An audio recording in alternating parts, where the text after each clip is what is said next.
রাতেরবেলা গোয়েন্দারের বাড়ি ঘুরতে ঘুরতে অন্তত 6 জোড়া করে স্যান্ডেল ক্ষয় হতো।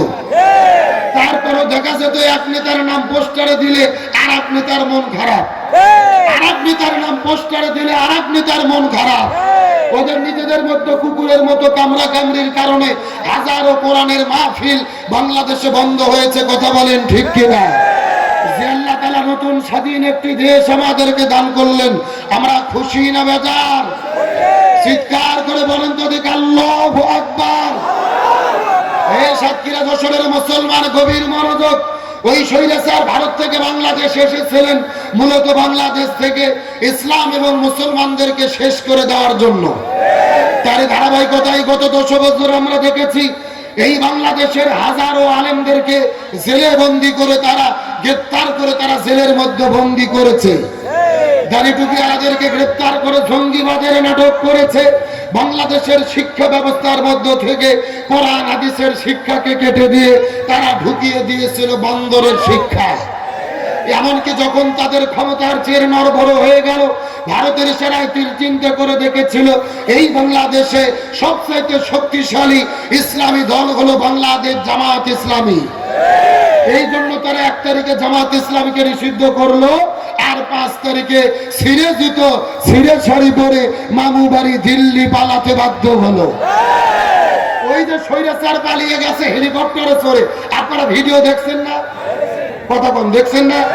ওই ভিডিও দেখে মনে হচ্ছে উনি 16 বছরের প্রধানমন্ত্রী হাসিনা না, আপনাদের কাজীর হাটের কাজের মেয়ে ছকিনে।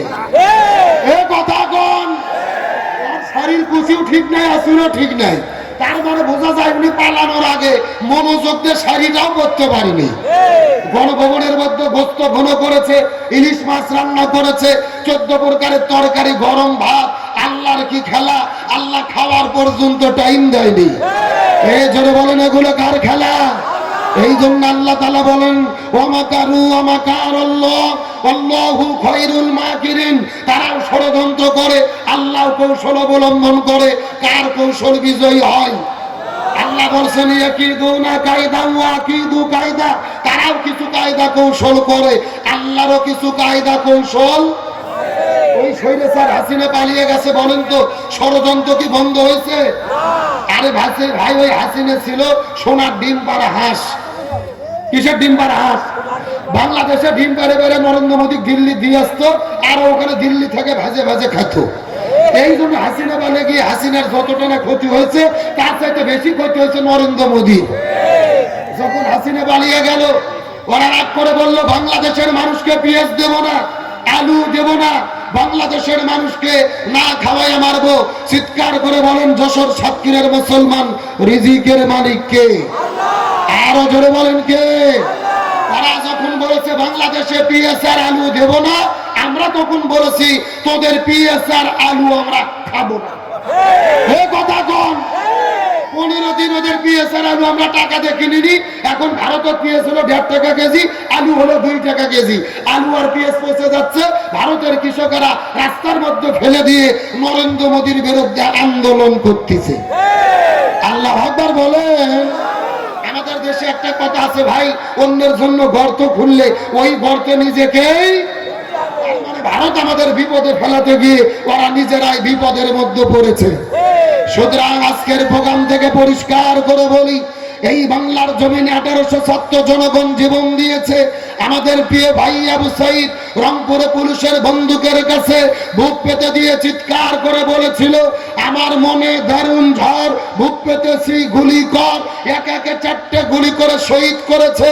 মুগ্ধ ভাই পানি বিতরণ করতে গেছে, গুলি করে শহীদ করে দেওয়া হয়েছে। 18 কোটি জনগণ রাজপথে নেমেছিল, ওই স্বৈরাচার পালাতে বাধ্য হয়েছে। আবার প্রয়োজনে হাতে হাত রেখে মাথায় কাপনের কাপড় বেঁধে আমরা শপথ নিয়ে রাজপথে নামবো।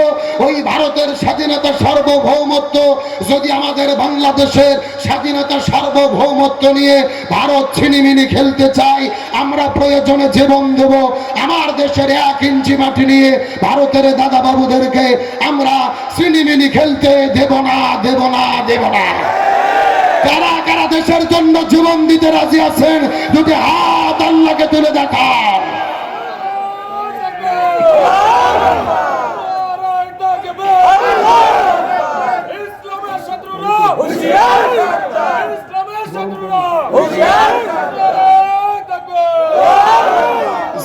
তাকবীর আপনারা দিছেন, হাসিনা যদি বেনাপোল থাকে আজকে রাতেই ঢুকবে। এ মাঝখান থেকে একজন দাঁড়িয়ে স্লোগান জানতো দেখি, যান একজন তাকবীর দেন।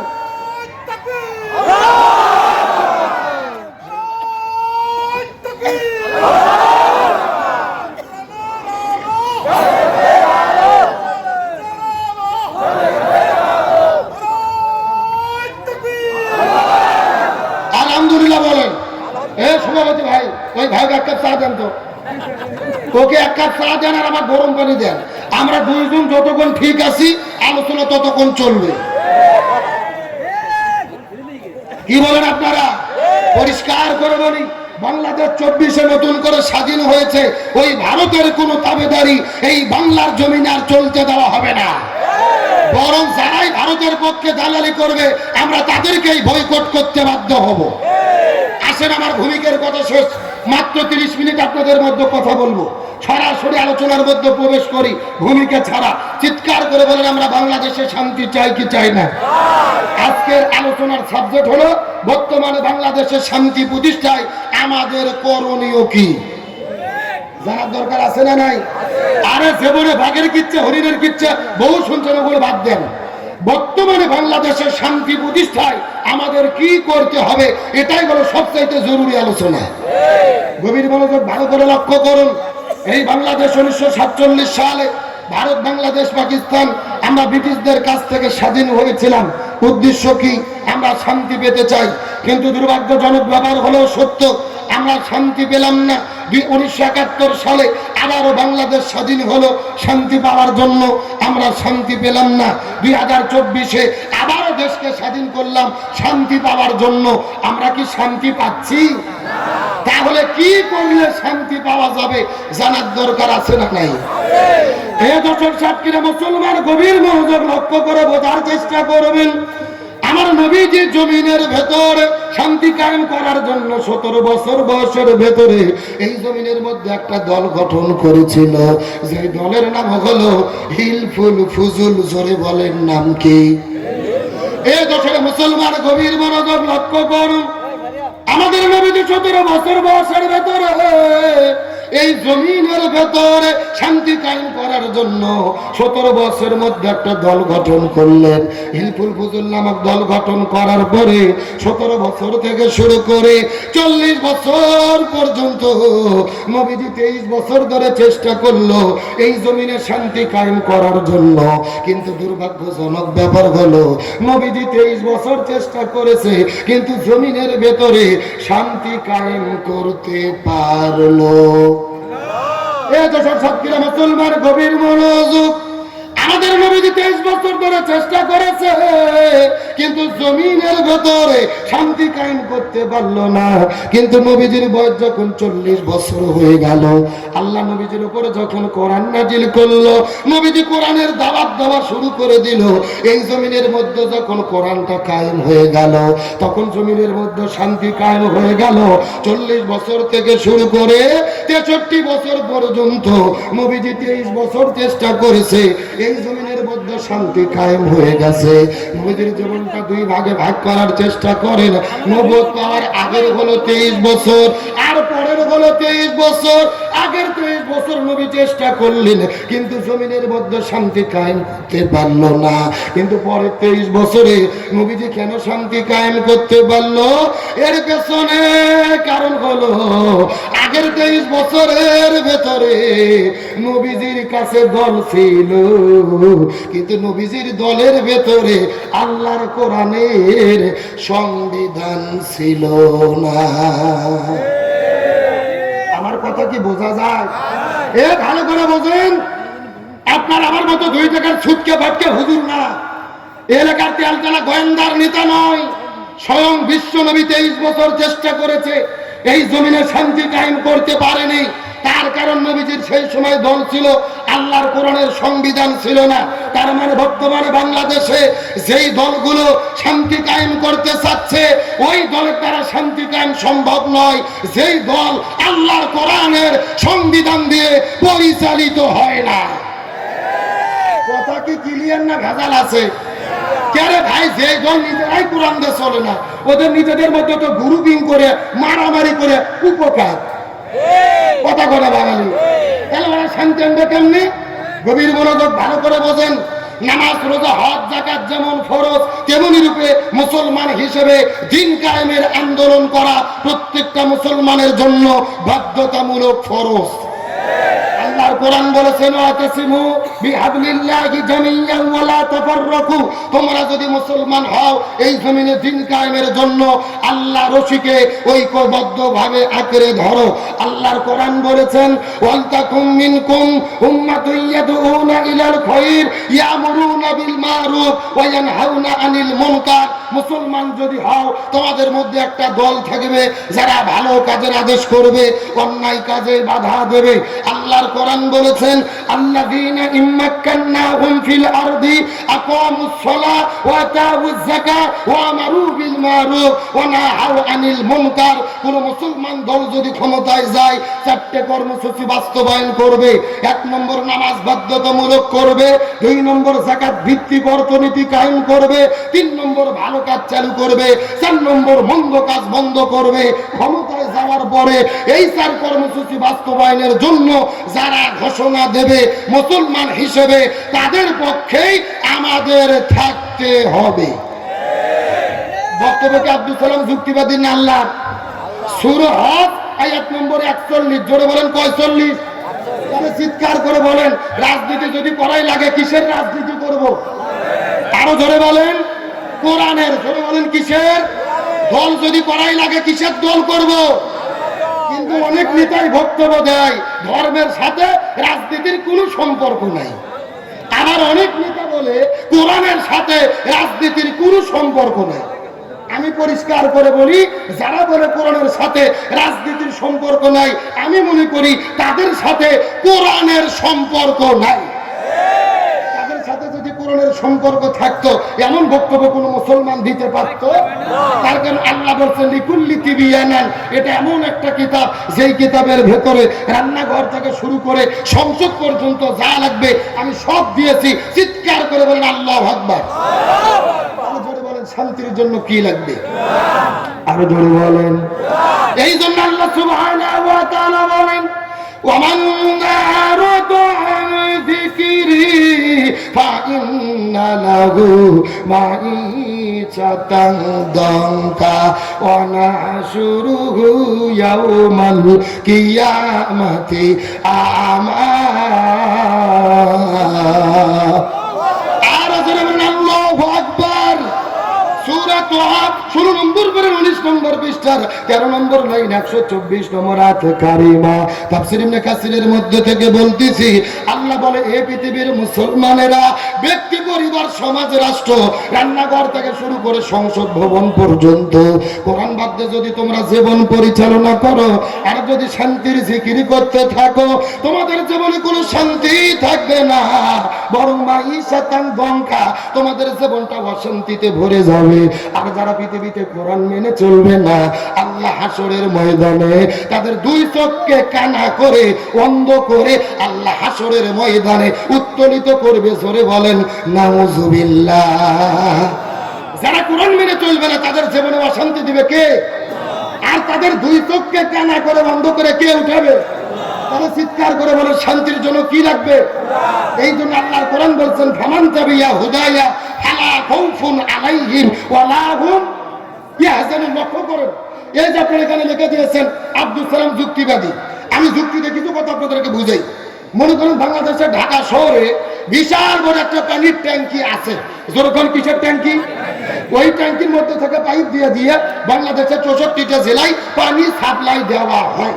কিন্তু ঢাকাতে যে পানির ট্যাঙ্কি আছে ওই ট্যাঙ্কির ভেতরে একটা মরা বিড়াল মরিয়ে পচে গন্ধ উঠে আছে। আমার কথা বোঝা যায়? এখন একটা পাইপ আস্তে আস্তে আস্তে আস্তে আপনাদের যশোর বাগাছড়াতেও এসেছে। এখন বলুন তো দেখি, এই পাইপটা যে পানি বের হচ্ছে ওই পানি ভালো না গন্ধ? আরেকটু জোরে বলেন।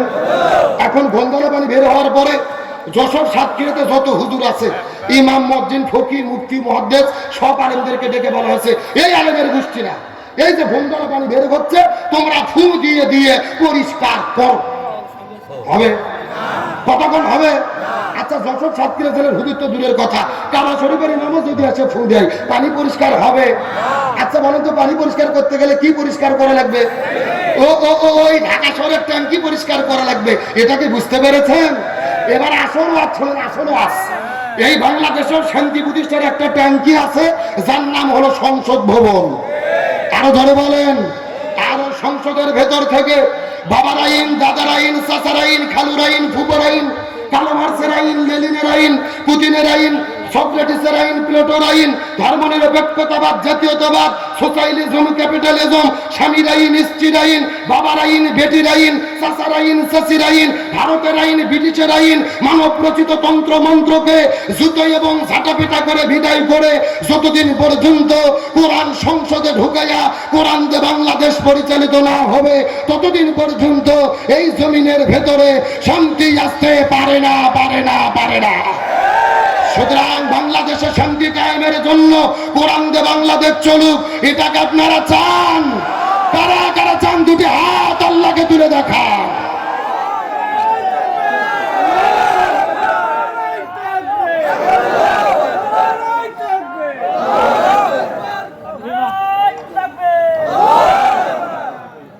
শেষ হয়ে গেল?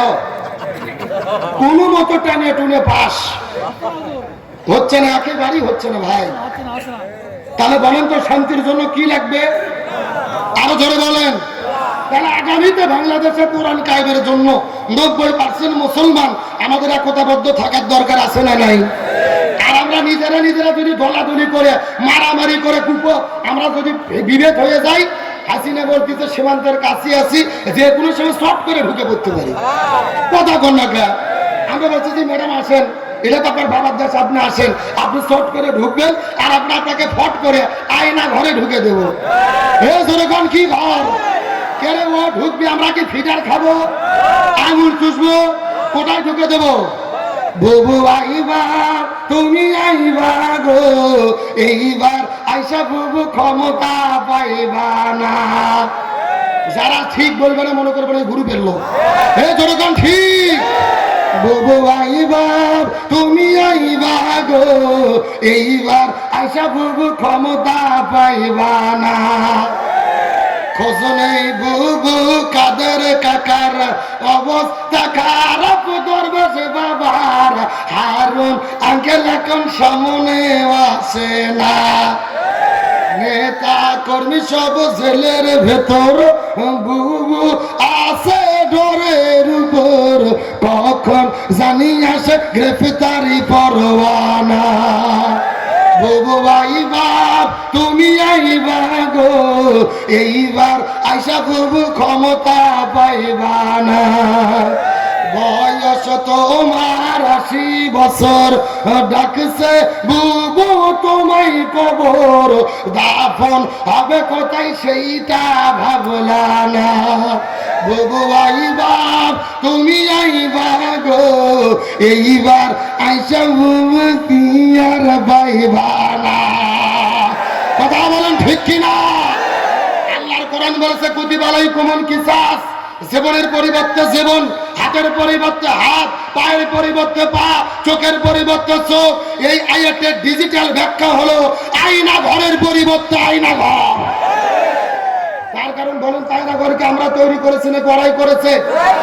এই যে 2 দিন আগে আপনারা দেখেছেন টেলিভিশনে ডক্টর মোহাম্মদ ইউনূস তার উপদেষ্টাদেরকে নিয়ে আয়না ঘর পর্যবেক্ষণ করেছে, পরিদক্ষিণ করেছে। কি অমানবিক, কি পাশবিক অত্যাচার নির্যাতনের জায়গা আয়না ঘর তারা তৈরি করেছিল। কিন্তু শেখ হাসিনার লোকজন বলতেছে আয়না ঘর এটা হলো সাজানো নাটক, ডক্টর ইউনূস নাটক করতেছে। বলেন কি করতেছে? মানে আয়না ঘর নাকি হাসিনা তৈরি করেনি, ডক্টর ইউনূস নিজে নিজে বানাইয়া নাটক করতেছে হাসিনার বিচার করার জন্য। আমি অবশ্য তাদের কথার সঙ্গে একদিক দিয়ে একমত। আয়না ঘরটা নাটক, কথা সত্য, আয়না ঘর নাটক, আয়না ঘর নাটক। তবে এই নাটক ইউনূস করেনি, এই নাটক করছে প্রশাসনেরা। হাসিনা পালে যাওয়ার পরে আয়না ঘরকে ভেঙে দিয়ে আলামত নষ্ট করেছে। আরো ধরে বলেন। আমরা তো শুনেছি 1 হাত করে ঘর ছিল, একটা লোকই নাকি শুইতে পারতো না, বসে বসে থেকে দিন পার করতো। তাহলে এই ঘরগুলো বড় হলো কেমনে? যেই স্বৈরাচারের ওই সেনাবাহিনী পুলিশ, র্যাব, এদের মধ্যে যারা হাসিনার দালাল ছিল, হাসিনা পালিয়ে যাওয়ার পরই রাতের বেলায় ঘরগুলো ভেঙে ফেলছে। তার কারণ চিন্তা করতে, হাসিনা যদি ফেসে যায় আমরাও তো ফেসে যাব। আর এই জন্যই হাসিনা পালিয়ে যাওয়ার পরে 6 মাস সময় লাগলো আয়না ঘর প্রদক্ষিণ করার জন্য। ডক্টর ইউনূসকে বলবো, বিচার পরে হবে, সবকিছু পরে হবে। আয়না ঘর কারা ভাঙলো, কারা আলামত নষ্ট করলো, এদের বিচার আগে করতে হবে।